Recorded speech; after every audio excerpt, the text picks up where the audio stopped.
Assalamualaikum warahmatullahi wabarakatuh. Shalom, Om Swastiastu, Namo Buddhaya, salam kebajikan, salam sejahtera untuk kita semua.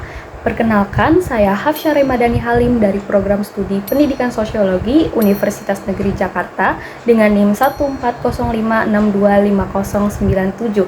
Dan pada kesempatan kali ini saya ingin mendemonstrasikan dan menampilkan video pembelajaran terkait mata pelajaran sosiologi materi interaksi sosial. Check it out. Halo, selamat siang semuanya. Apa kabar nih? Semoga kalian semua dalam keadaan sehat walafiat ya.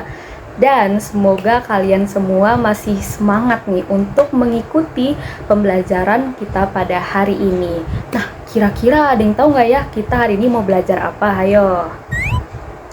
Oke, sebelum kita masuk ke dalam materi pembelajaran yang baru nih teman-teman, ada baiknya kita refreshing otak dulu nggak sih untuk mengingat-ingat materi yang sudah pernah saya sampaikan pada pertemuan di minggu lalu. Kira-kira ada yang tahu nggak ya apa? Oke, benar. Jadi, minggu lalu kita sempat belajar dan bertukar ilmu mengenai konsep dasar dalam sosiologi. Nah, ini penting banget teman-teman untuk kedepannya, karena konsep dasar ini nanti bakal memudahkan kalian untuk mempelajari materi-materi sosiologi selanjutnya yang tingkat kesulitannya bakal lebih di atas dari yang telah kita pelajari kemarin. Kira-kira ada yang inget gak nih apa aja nih yang udah pernah kita pelajari konsep-konsep dasarnya dan kata kuncinya?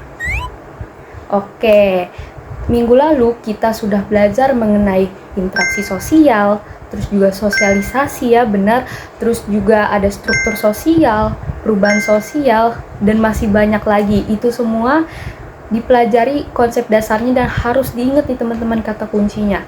Dan pada kesempatan kali ini saya akan berbagi wawasan dan berbagi ilmu mengenai interaksi sosial. Jadi kita akan membahas secara lebih mendalam dan menyeluruh ya teman-teman. Nah teman-teman, sebelum kita memulai pembelajaran pada hari ini, ada baiknya kita berdoa terlebih dahulu ya. Berdoa menurut agama dan kepercayaan masing-masing. Berdoa dimulai.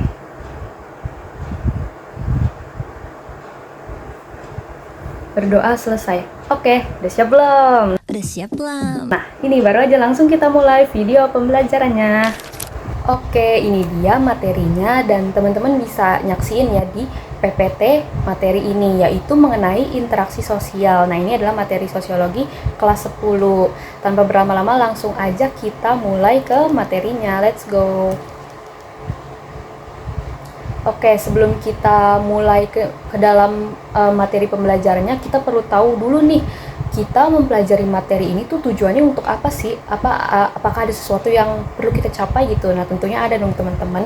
Jadi, yang pertama itu, dari memahami materi interaksi sosial ini, kita bisa memahami konsep interaksi sosial. Jadi, gak secara teori doang ya teman-teman, tentu kita perlu pelajari secara teori, secara konsepnya, jadi biar kita bisa mengaplikasikannya dalam dunia nyata. Lalu yang kedua, kita bisa mengidentifikasi faktor terjadinya interaksi sosial tersebut gitu. Jadi kita bisa tahu nih, ini tuh penyebabnya karena apa sih bisa terjadi interaksi yang seperti ini gitu. Lalu untuk yang ketiga, mengidentifikasi dampak terjadinya interaksi sosial. Nah, setelah kita identifikasi faktor, tentu ada sebab ada akibatnya dong.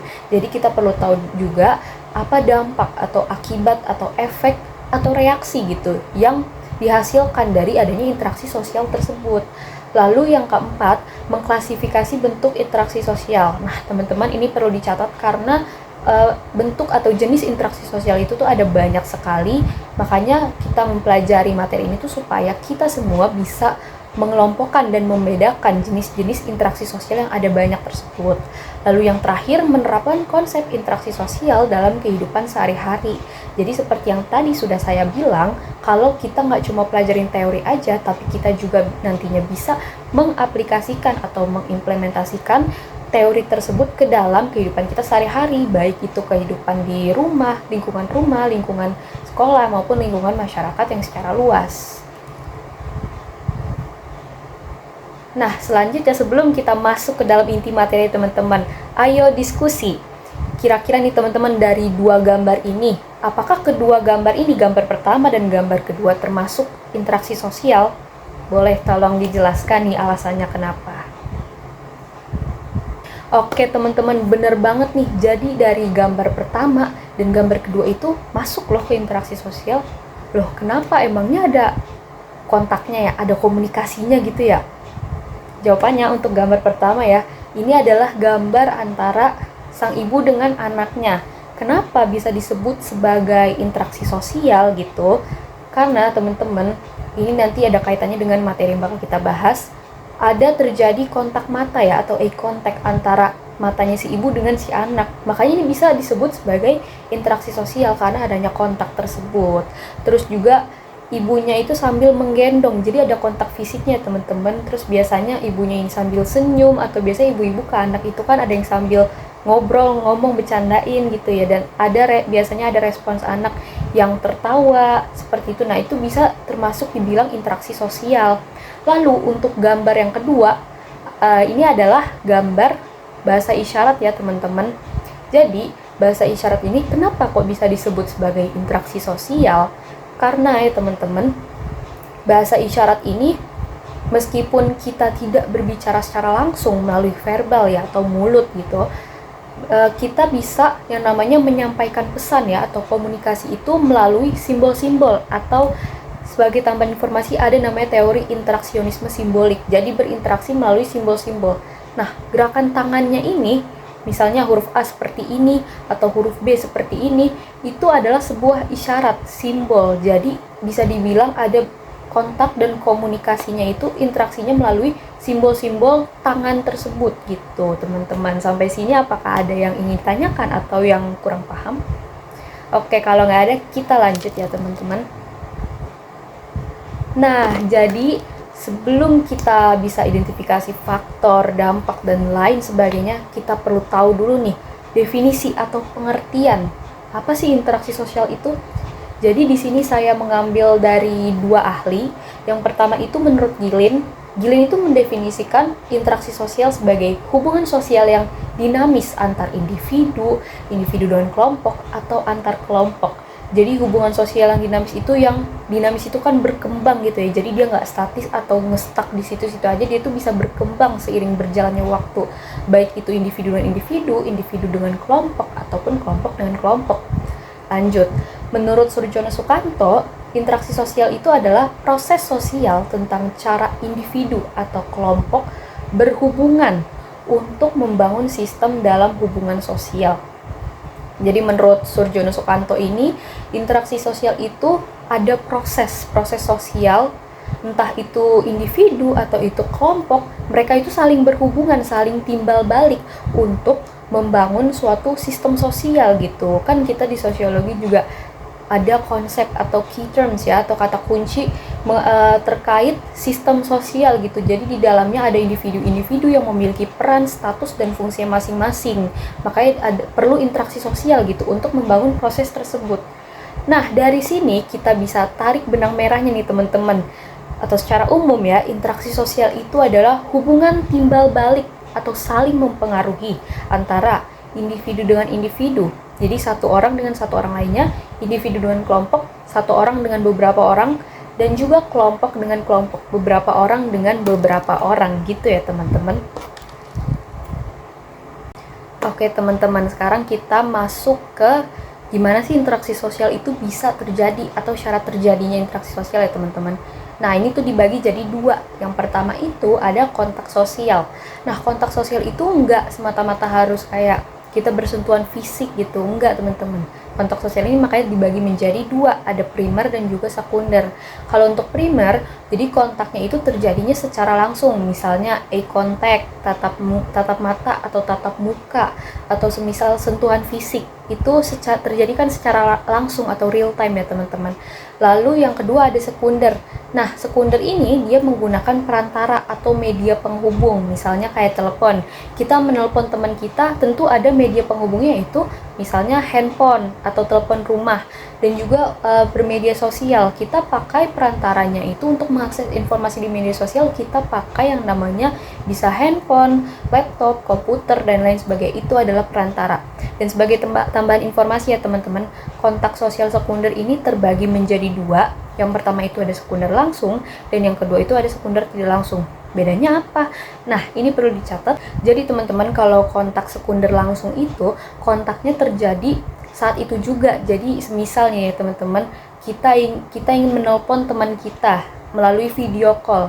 Nah, semisal kita berbicara saat itu, teman kita ya otomatis meresponnya saat itu juga. Itu disebut kontaknya itu secara langsung. Dia pakai media perantara melalui handphone, video callnya itu, tapi respons dan komunikasi itu terjadi saat itu juga gitu. Sedangkan kalau untuk sekunder tidak langsung itu, kita menggunakan media perantara yang mana respons dari lawan bicara kita itu nggak saat itu juga. Semisal contohnya itu adalah mengirim surat lewat pos. Jadi kan harus dikirim dulu nih, kita mengirim surat, menulis pesan atau informasi, dan surat itu nanti akan dikirimkan ke kurir ya atau ke pos, dan lalu akhirnya dikirimkan ke lawan bicara atau semisalnya teman kita. Jadi kan setelah kita tulis, teman kita nggak saat itu juga merespon. Bedanya itu ya teman-teman, jadi sekunder langsung dengan sekunder tidak langsung. Oke, selanjutnya untuk komponen kedua ada komunikasi atau menyampaikan pesan nih ya teman-teman. Bisa itu informasi, berita, cerita, dan lain sebagainya. Nah, aspek penting dalam komunikasi ini ada 5 poin. Yang pertama itu ada komunikator, jadi ada orang yang menyampaikan pesan. Lalu yang kedua ada komunikan atau orang yang menerima pesan dari si komunikator tadi. Lalu yang ketiga itu ada pesan atau hal atau sesuatu yang ingin disampaikan. Seperti yang tadi sudah saya bilang, bisa berupa informasi, berita, cerita, dan lain sebagainya. Lalu yang keempat itu ada media. Media itu perantara untuk menyampaikan pesan. Apalagi yang konteksnya sekunder ini pasti perlu menggunakan yang namanya handphone, laptop, komputer, atau surat ya, misal kalau di zaman dulu. Lalu yang kelima itu ada efek. Nah, pasti dari menyampaikan pesan nih, ada aksi, tentu ada efek dong atau reaksi. Jadi hukum aksi reaksi gitu ya kalau di fisika tuh. Jadi efek ini tuh reaksi pada komunikan atau si penerima pesannya itu teman-teman.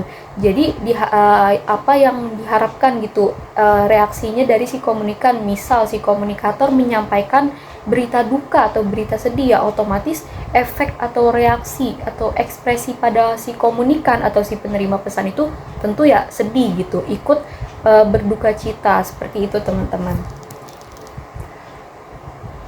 Oke, kita langsung masuk nih ke faktor atau penyebab yang melatar belakangi interaksi sosial itu bisa terjadi, teman-teman.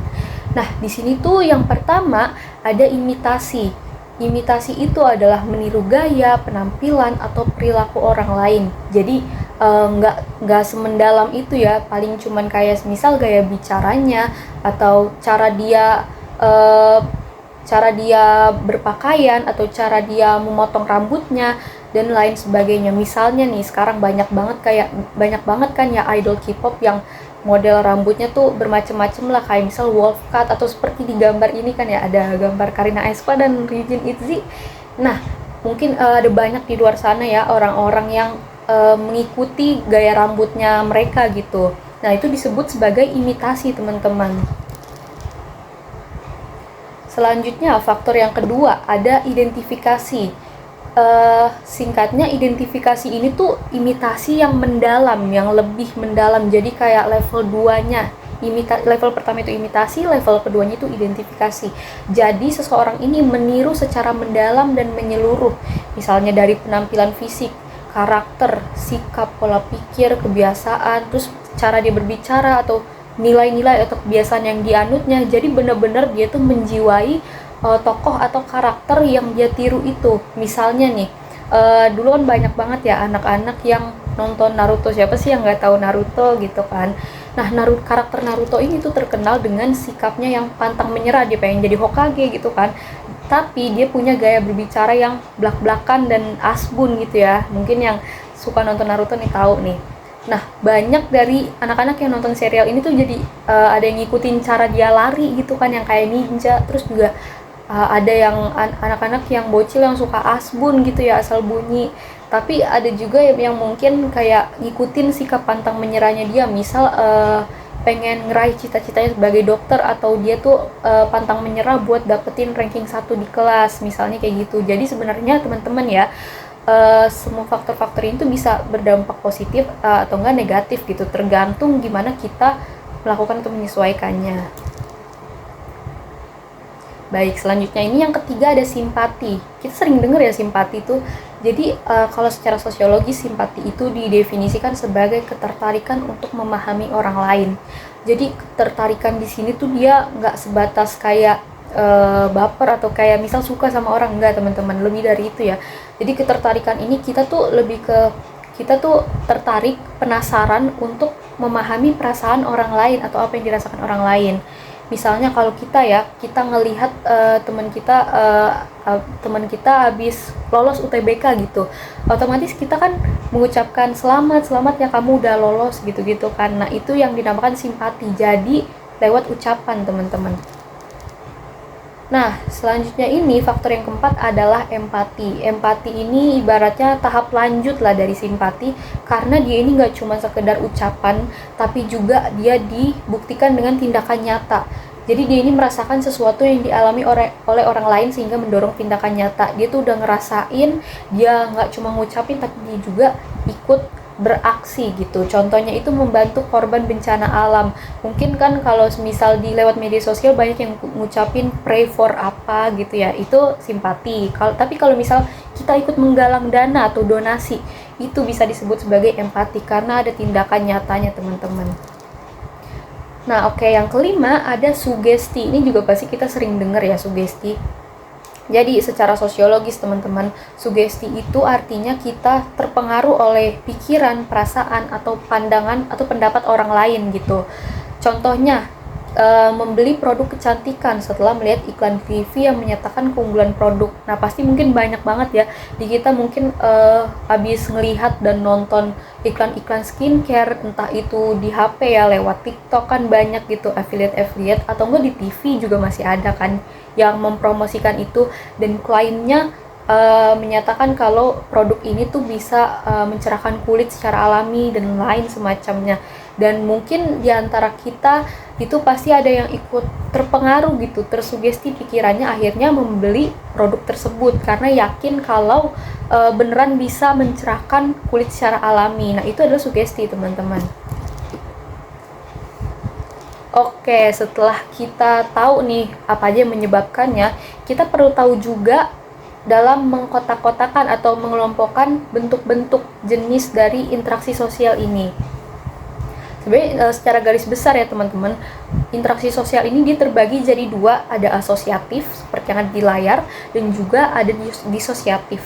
Kalau asosiatif ini dia itu fokus kepada hal-hal yang bersifat damai, aman, tentram, pokoknya saling bekerja sama, saling meningkatkan solidaritas. Sedangkan kalau disosiatif itu interaksi sosial yang mengarah ke ketegangan ya teman-teman, atau konflik, atau hal-hal yang menimbulkan kehancuran. Jadi di sini kita fokus ke asosiatif terlebih dahulu. Nah, asosiatif ini terbagi menjadi beberapa bentuk lagi teman-teman. Yang pertama itu ada kerjasama. Kita sering dengar ya pastinya kerjasama, yaitu usaha bersama untuk mencapai tujuan atau kepentingan bersama. Jadi kita pasti sering lah, misal di lingkungan rumah atau lingkungan masyarakat ya, lingkungan masyarakat ada gotong royong setiap hari Minggu, atau mungkin di sekolah atau di kuliah kita ada kerja kelompok gitu, misal membuat proyek bareng-bareng. Nah itu disebut sebagai kerjasama karena kita ingin mencapai tujuan atau kepentingan tersebut secara kolektif atau bersama-sama. Kalau misal dari kerja kelompok berarti kita tujuannya itu atau kepentingannya itu ingin menyelesaikan tugas dan mendapatkan nilai untuk memenuhi persyaratan ikut ujian semisalnya, jadi harus mengerjakan tugas kelompok ini. Selanjutnya itu adalah akomodasi. Jadi singkatnya akomodasi itu kita menyesuaikan diri untuk mengurangi pertentangan. Nah, akomodasi ini terbagi menjadi beberapa jenis ya. Jadi saya akan jelaskan secara singkat. Yang pertama itu ada kompromi. Kompromi ini pasti kita sering dengar juga, jadi semacam negosiasi atau tawar-menawar seperti itu. Biasanya di dunia bisnis juga ada ya saling tawar-menawar atau saling mengurangi tuntutan gitu. Jadi mencapai kesepakatan yang bisa adil dan seimbang bagi kedua belah pihak. Lalu yang kedua ada adjudikasi. Adjudikasi itu menggunakan pihak ketiganya yang jalur formal teman-teman, jadi menggunakan jalur hukum atau lewat pengadilan.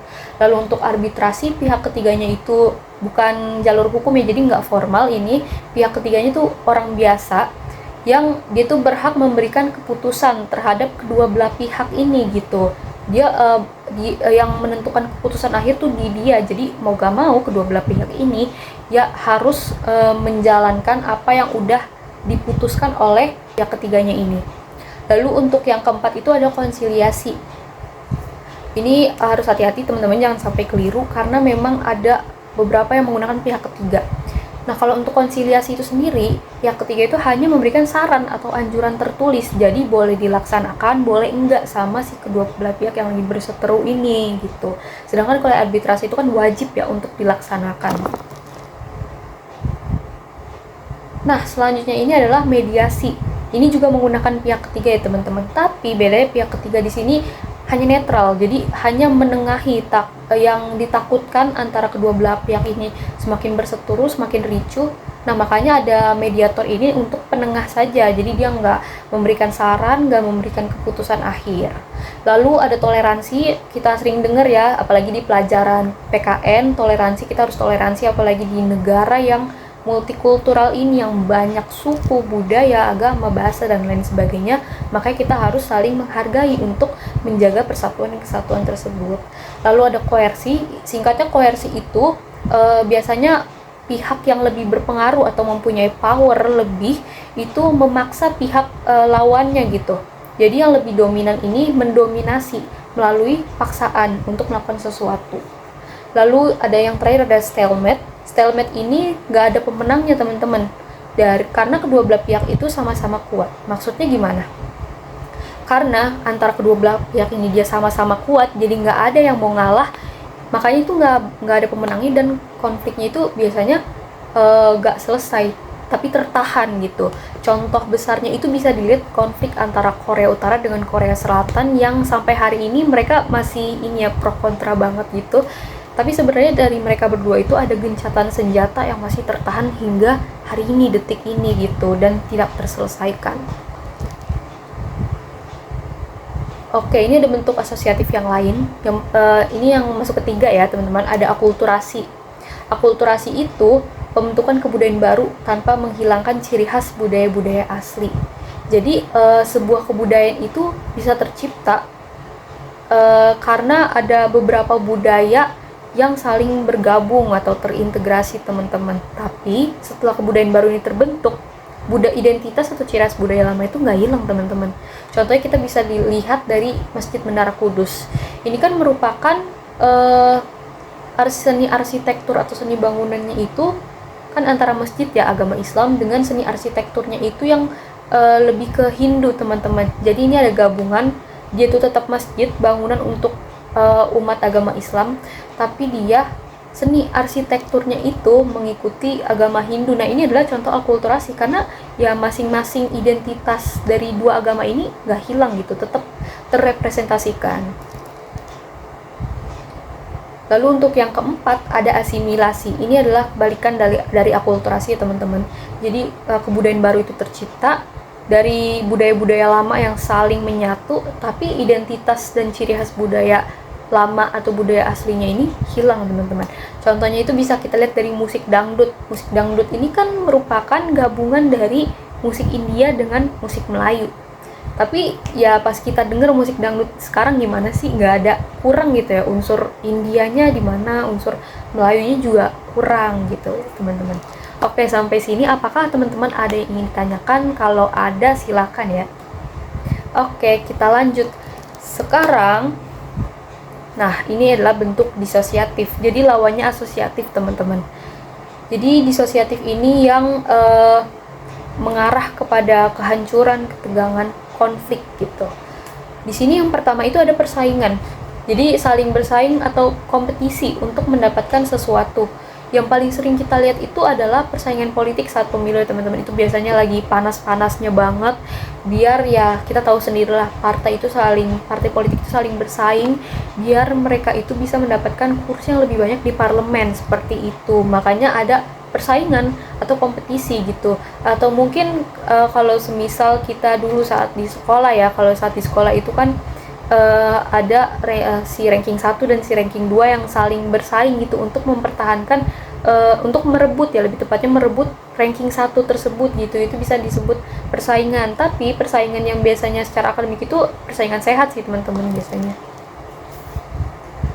Lalu yang kedua ada kontravensi. Nah, kontravensi ini teman-teman itu tuh berada di antara persaingan dengan konflik. Jadi dia ada di tengah-tengah dan dia bisa mengarah ke persaingan tapi bisa juga berdampak ke konflik yang lebih parah. Jadi kontravensi ini adalah sikap tidak suka, menentang, menyangkal secara tersembunyi. Jadi semisal ya, misal dalam suatu perusahaan, si A ini kurang suka dengan rekan kerjanya si B karena mungkin karena performa kerjanya kurang bagus atau mungkin sikapnya itu kurang baik, tapi dia tuh hanya diam-diam saja gitu. Nah, itu bisa disebut kontravensi. Contoh lainnya itu bisa ke fitnah, provokasi, atau adu domba, terus juga intimidasi, mengancam, dan lain sebagainya.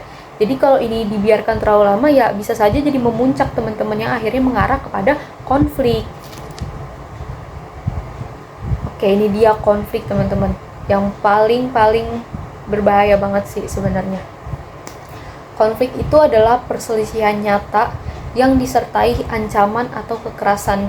Jadi konflik ini ya kita sama-sama tahu ya, konflik itu berarti perselisihan, terus juga pertentangan karena ada ketegangan juga. Biasanya konflik itu disertai dengan ancaman atau kekerasan ya, kekerasan fisik gitu. Misalnya yang sering banget mungkin kita tahu atau kita dengar dari berita, itu ada tawuran antar pelajar, biasanya ada geng-geng ya atau basis gitu kan sebutannya sekarang, itu tawuran karena mungkin ada saling senggol atau gimana. Nah, ini bisa memicu ketegangan hingga ke konflik. Oke, kita kan udah tahu banyak nih ya, dari sekian banyaknya ada faktor, terus juga ada bentuk. Sekarang kita bisa identifikasi dampak dari interaksi sosial. Sebenarnya interaksi sosial itu nggak serta-merta positif aja atau negatif aja, tapi dia bisa dua-duanya, tergantung interaksinya yang seperti apa. Jadi yang pertama itu ada dampak positifnya teman-teman. Nah, dampak positif dari interaksi sosial ini yang pertama tentunya bisa mempererat hubungan dan solidaritas sosial.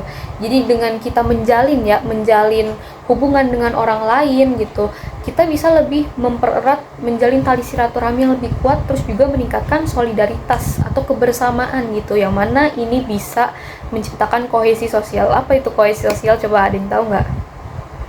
Oke teman-teman, jadi kohesi sosial itu adalah semacam keharmonisan sosial. Jadi tatanan sosial di masyarakat itu dia lebih teratur, terarah, dan nggak ada yang namanya sikut-sikutan, senggol-senggolan, hingga konflik. Jadi benar-benar terjaga lingkungan sosialnya teman-teman. Oke, selanjutnya untuk poin kedua itu adalah mendorong kerjasama. Nah, jadi tadi kan sempat disebut juga kalau interaksi sosial itu contohnya ada kerjasama. Jadi dampak positifnya tentunya kita bisa selain menjalin hubungan, kita bisa saling bekerja sama untuk sama-sama mencapai tujuan atau kepentingan bersama gitu dari relasi sosial yang sudah kita bangun teman-teman. Lalu untuk poin yang ketiga, memicu perubahan positif. Jadi tentunya misalnya yang dulunya banyak konflik atau misal ada kayak semacam ketegangan gitu ya antar beberapa individu atau kelompok, itu dengan adanya interaksi sosial yang lebih baik bisa jadi memicu perubahan yang lebih positif. Misalnya bisa saling bekerja sama atau misal dari gotong royong, kerja bakti, dan lain sebagainya. Lalu untuk dampak negatifnya, yang pertama itu tentunya ada konflik dan perpecahan seperti dari bentuk disosiatif interaksi sosial yang tadi sempat disebut. Kalau bisa memunculkan konflik sosial, jadi kalau misalnya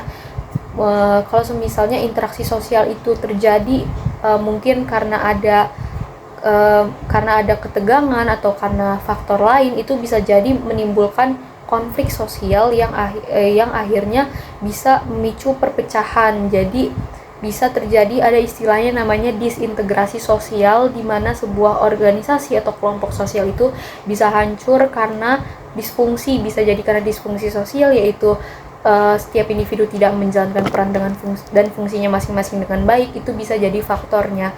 Lalu yang kedua ini ada disintegrasi sosial, di mana sebuah kelompok atau organisasi, komunitas, dan lain sebagainya itu bisa hancur atau rusak bisa jadi karena disfungsi sosial, yaitu individu atau aktor sosial di dalamnya ada yang tidak menjalankan peran dan fungsinya dengan baik, itu makanya bisa menyebabkan disintegrasi atau kerusakan ini. Lalu yang ketiga itu ketergantungan kepada orang lain. Nah, ini ditakutkan ya dari interaksi sosial. takutnya mungkin bisa berpotensi kepada beberapa orang, dia terlalu banyak menjalin interaksi dengan orang lain, ditakutkan mereka itu bisa terlalu bergantung kepada orang lain dan jadi meragukan dirinya sendiri gitu. Oke, segitu pemaparan materi dari saya. Nah, sekarang untuk lebih memperdalam materi teman-teman, kita bisa ayo kuis, let's go. Nah, untuk soal pertama, manakah yang bukan termasuk karakteristik interaksi sosial? Yang A melibatkan minimal 2 orang, yang B ada maksud dan tujuan, yang C selalu menghasilkan perdamaian, atau yang D dapat terjadi secara virtual. Time's out. Oke, jawabannya yang C. Karena balik lagi, interaksi sosial gak selamanya bisa menghasilkan perdamaian, bisa jadi terjadi interaksi sosial yang disosiatif yang mengarah kepada pertentangan dan juga konflik, teman-teman. Oke, next soal. Seorang siswa mengikuti cara belajar temannya karena melihat temannya selalu memperoleh nilai tinggi. Nah, faktor yang mempengaruhi interaksi tersebut adalah yang A imitasi, yang B sugesti, yang C identifikasi, atau yang D motivasi. Oke, kita lihat jawabannya. Oke, yang B sugesti. Kenapa? Karena teman-teman, kalau misalnya si A melihat cara belajar si B kayak gitu, oh dia dapat nilai tinggi tuh, otomatis si A juga ngikutin. Nah, itu nggak selamanya bisa kayak gitu, karena kan kita tahu setiap orang itu punya gaya dan tipe belajar yang berbeda-beda. Jadi kemungkinan siswa ini mengikuti cara belajar itu hanya sugesti atau perasaannya dia aja yang terpengaruh dari pengalaman temannya, padahal belum tentu it works the same kalau untuk dia sendiri. Oke, next soal ketiga. Pertandingan basket antar kelas saat classmate merupakan contoh. A. Kerjasama, B. Asimilasi, C. Toleransi, atau D. Persaingan. Oke, let's go, kita cek. Oke, D. Persaingan. Kenapa? Karena pertandingan basket ini dari kelas yang satu dengan kelas yang lainnya saling melawan itu merupakan bentuk persaingan atau kompetisi, karena ingin mencapai tujuannya mereka masing-masing, yaitu ingin mendapatkan piala. Jadi mereka harus bersaing untuk mendapatkan piala tersebut, teman-teman. Makanya ini disebut sebagai interaksi sosial persaingan. Oke, di sini ada sesi ayo nonton. Jadi untuk lebih memperdalam materi kita lagi, ada video saya waktu itu sedang melaksanakan sosialisasi edukasi terkait bullying dan juga kekerasan sosial di SMA Negeri 53 Jakarta. Jadi di sini tentunya ada dong interaksi sosial yang terjadi, makanya teman-teman boleh nonton, check it out.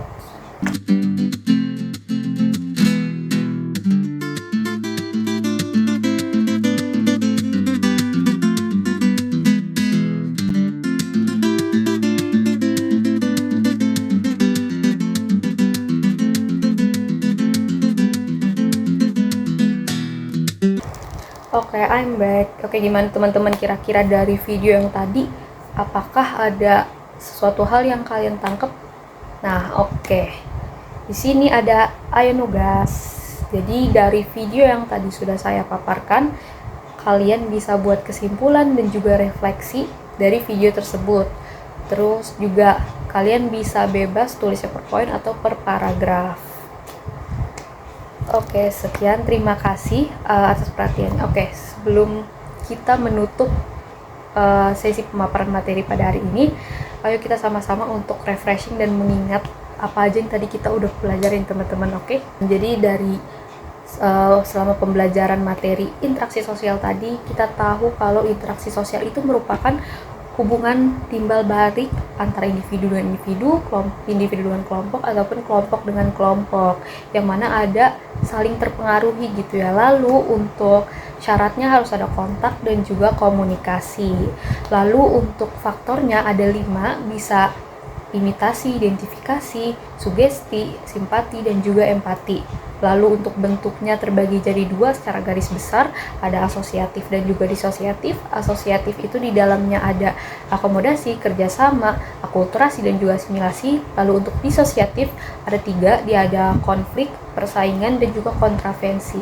Lalu untuk dampaknya ada dua, ada dampak positif yang bisa mengarah ke solidaritas sosial dan juga dampak negatif yang bisa mengarah kepada konflik dan juga kekerasan. Oke teman-teman, sekian pemaparan materi hari ini terkait materi sosiologi interaksi sosial. Kurang lebihnya mohon maaf. Apabila ada yang ingin tanyakan, silakan ditanyakan. Oke baik, jika tidak ada, terima kasih. Wassalamualaikum warahmatullahi wabarakatuh.